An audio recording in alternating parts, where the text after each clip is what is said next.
عیاشی خرچی فری ارے ممبری تنخواہ فری.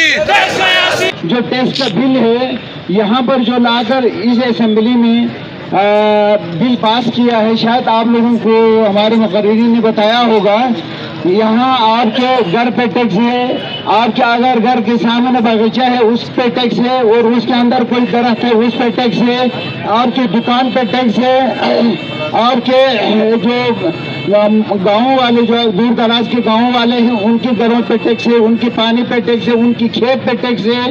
یعنی کوئی زندگی کا ایسا شعبہ یا ایسا پہلو نہیں ہے جس پر ٹیکس نافذ نہیں کیا گیا ہو، جبکہ ہماری لوگوں کی فی کس انکم انتہائی کم ہے. اور میں خاص طور پر ان گھرانوں کی، ان آبادیوں کی مجھے فکر ہے کہ جب یہ ٹیکس لگے گا تو ہم اپنے بچوں کو کھانا نہیں کھلا سکیں گے، اپنے بچوں کو سکولوں میں ہم بھیج نہیں سکیں گے، ہم ہسپتالوں میں یا پرائیویٹ ہسپتالوں میں ہم بھوری اپنے علاج نہیں کر سکیں گے.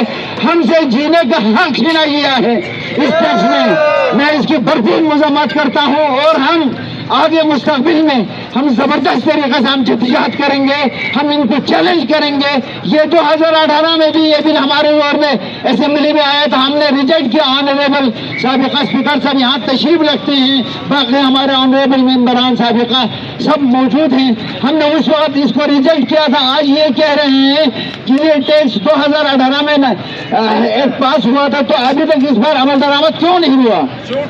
یہ پورا جھوٹ بول رہے ہیں، یہ قوم کے ساتھ دھوکہ دے رہے ہیں، فراڈ کر رہے ہیں. یہ اس علاقے کو کام یہاں پر ترقیاتی کام لوگوں کے روزگار کے لیے کوئی کسی قسم کی انہوں نے کام نہیں کیا.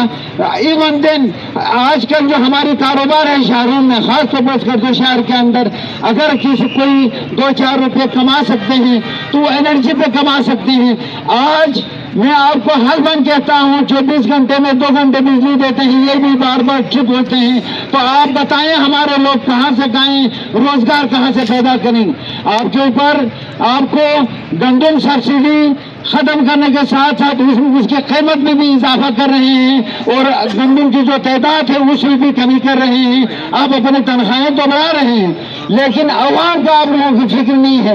آج میں بھی پی ٹی آئی میں ہوں، گورنمنٹ پی ٹی آئی کے ہے، لیکن سب سے پہلے ہمیں عوام عزیز ہے، عوام کے حقوق ہمیں عزیز ہیں. آپ نے تو شراب کا لائسنس ایشو کرنے کا کسی کو اختیار دے دیا ہے. یعنی آپ کیا چاہتے ہیں؟ آپ یہاں تو خیر چرسے تو بڑھ گئے ہیں، اب شرابی بھی بڑھانا چاہتے ہیں علاقے میں. گلگت بلتستان کو کم از کم ان خباثتوں سے دور رکھنے کے لیے آپ کو کوشش کرنی چاہیے تھی. ملک کے دوسرے حصوں میں ٹیکس نافذ ہے اور اسی وجہ سے ملک کے دوسرے حصوں میں جو کاروباری لوگ ہیں وہ ٹیکس سے بچنے کے لیے یہاں آنا چاہتے ہیں اور یہاں کاروبار کر رہے ہیں. بے شک آپ ان پر ٹیکس لگا دیں جن کو آپ نے آئینی حقوق دیے ہوئے ہیں. اداروں کو بھی کہوں گا، اپنے ملک کے جو اسٹیبلشمنٹ کو بھی کہوں گا، کیونکہ وہ زیادہ تر ذمہ دار ہے، کیونکہ یہاں بارڈر ایریا ہے اور ڈیفنس ایریا ہے بلتستان اور گلگت بلتستان، بالخصوص بلتستان. تو یہ اس طرح مت کراؤ، یہ چیزیں مت پیدا کرو لوگوں کو ریاست سے، اپنے پیارے ملک سے نفرتیں پیدا کرانے کا جواز پیدا مت کرو. میں ہمیشہ کہتا ہوں جو پارٹیاں یہاں دھرنا دیتی تھی گندم کٹوتی اور اس کے ٹیکسز کے خلاف، آج وہ پارٹی مجھے نظر نہیں آ رہی ادھر. وہ پارٹی اگر صاحب آپ ہمارے لیے قابل احترام ہیں، ہم آپ کی عزت کرتے ہیں کیونکہ آپ اعلی سادات ہیں. اگر سادات نہیں ہوتے تو ہم نہیں کرتے.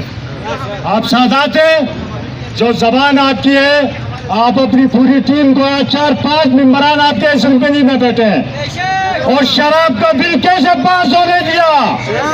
ہم یہ سوال پوچھنے پہ حق بجانے پہ آپ سے آگے صاحب استعفیٰ کیوں نہیں دیا آپ کے ممبران نے؟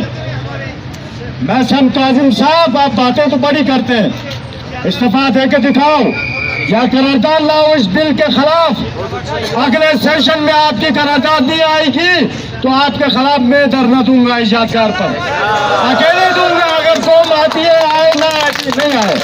چلو ہم تمہارے آگے تمہارے حصوبوں سے زیادہ دے گا، ہمارے اوپر ٹیکس لگائے گا. ہم تم کو ٹیکس دینے کے لیے کوئی تیار نہیں ہے.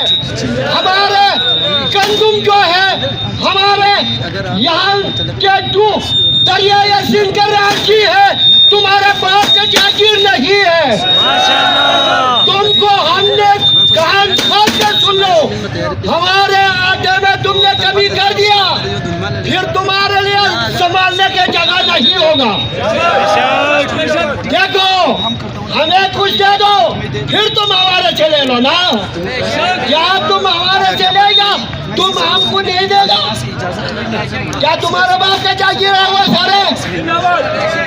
یہاں ہمارے دنیا کا بہتر ہے، پڑھے لکھے لڑکے ہیں، ہمارے جرنل ہیں، ہمارے افسر ہیں، سب پنڈی سے لاتے، سب لاہور سے لاتے، کیوں لاتے تم ہمارے لیے؟ کیوں مصیبت دکھاتے ہمارے لیے؟ ہمارے زمینوں کو تم نے بولتا ہے کہ یار یہ خالصہ سرکار ہے، تمہارے زمین پہ ایک چیز ہو جائے تو قتل کر دیتے ہیں۔ ہم کہتے ہیں کہ ہم ٹیکس نہیں دیں، اس لیے نہیں دیتے کہ ہم حکومت پاکستان کے پاس سپرداری نہیں ہے۔ ہمیں آج پاکستان کے آئینی حقوق دے دو، ہم آج ٹیکس دے دیں گے۔ ایک آدمی جب سپرداری میں ہے اس سے کیا ٹیکس لیتے ہو؟ اس سے مزید اس کو کیا ننگا کرنا ہے؟ اس سلسلے کو بند کیا جائے، چاہے وہ کسی بھی حکومت میں ہو، چاہے وہ پیپلز پارٹی کا ہو، چاہے نون کا ہو، اپنے قائدین سے بات کرے کر کے ہمارا جو متنازع ایریا ہے یا اس کو ڈکلیئر کرو پاکستان میں۔ نہیں تو متنازع ہے تو ہم سپرداری میں ہیں، ہمیں سپرداری کے وہ حقوق دیے جائیں۔ ہمارا سپرداری میں جب ہوتا ہے تو پاکستان پہ لازمی ہے کہ ہماری کفالت کرے۔ سرزمین بعین کے اندر بین الاقوامی طور پر یہ 1947 میں جب بر صغیر کا پارٹیشن ہو رہا تھا تو گلگت بلتستان انکلوڈنگ کشمیر 84,471 مربع میل کا فیصلہ برطانیہ نے نہیں کیا۔ برطانیہ کیا چاہتے تھے؟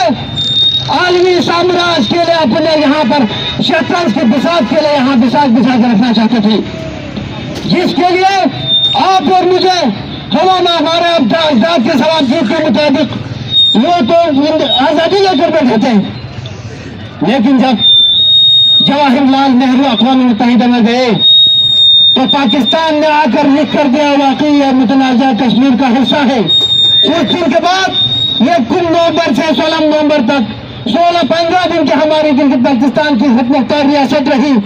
اس کے بعد یہ ایک سامراجی نظام کا اڈا بن گیا۔ یہاں ایسا نوآبادیاتی نظام کے یہاں پر نظام رائج ہوئے کہ روٹی کپڑا اور مکان کے لیے 75 سال ہمیں یہاں پر سڑکوں پر خواہ ذلیل و رسوا کرتے رہے۔ آج نوبتی یہاں تک آئی ہے کہ آپ اور میری جوان مائیں بہنیں آٹے کی ایک تھیلی کے لیے یہاں سیلز پوائنٹ کے باہر دھکے کھانے پر مجبور ہیں۔ آج نہ صرف ٹیکس کا ایشو ہے بلکہ ہمارے حقوق کو چھیننے کے لیے مختلف طریقے اور مختلف حربے استعمال کیا جا رہا ہے۔ میں آپ سب سے کہوں گی کہ آج میرے ساتھ مل کے آپ لوگ اس سوشل میڈیا والے کا احتساب کریں اور مذمت کریں جو اس طرح کے پروپیگنڈا سوشل میڈیا میں پھیلا کے میرے نوجوانوں کے اوپر غداری، میرے نوجوانوں کے باہر فنڈنگ کی جو الزامات لگا رہے ہیں اس کو شرم سے ڈوب مرنا چاہیے۔